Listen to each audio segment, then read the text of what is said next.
Sarah Jessica, I loved every moment of Sex and the City 2. Congratulations on the film. Thank you. Thank you. That's very, very nice to hear, by the way. It's very true. I'm not cavalier about hearing that. That's very nice. I just wondered what your initial reaction was, though, to seeing Michael Patrick's script for the first time. Well, he and I had talked a lot about it. We have a sort of routine that we have established that we both really like to adhere to, and he pitches me the story, and in both general sort of sweeping ideas, and then it gets more and more specific before he locks himself away for 3 months to write it.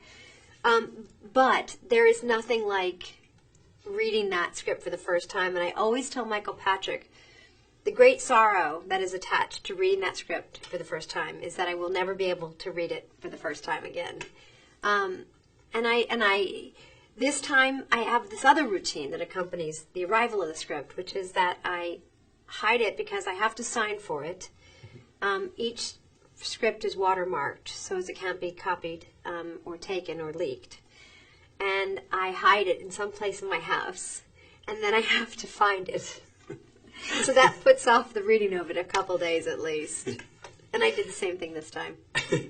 And to what extent is Carrie having a midwife crisis in this film of 2 years down the line with Big?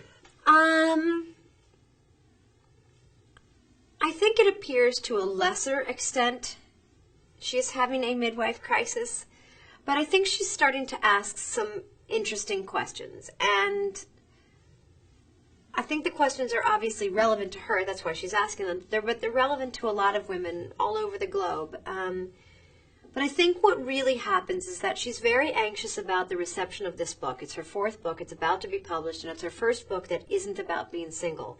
And I think simultaneously, the question she's asking about tradition and how does she redefine tradition for herself is this idea of losing the past and what it really means to her. And then she has this sort of extraordinary thing happen in Abu Dhabi where she bumps into Aiden, and it really allows for all sorts of other conversations to happen. Now, you've worked with Chris North as Big for pretty much 12 years on and off now. Has that become a kind of marriage of sorts?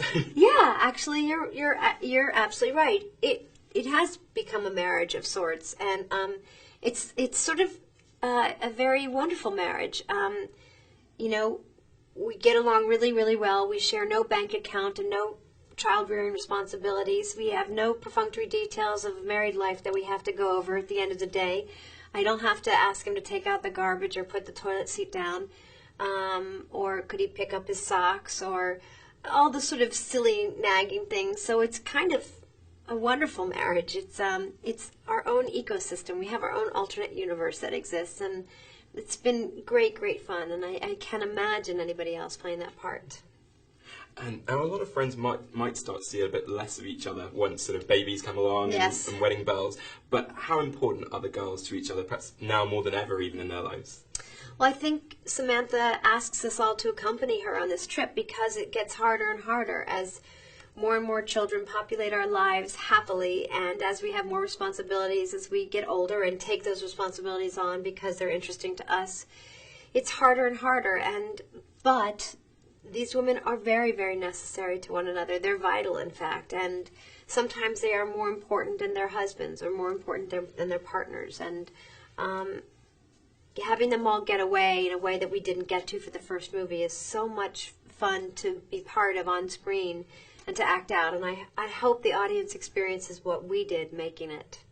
Well, I definitely did. Thank you very much, Sarah. It's my pleasure. Thank you so much. Thank you.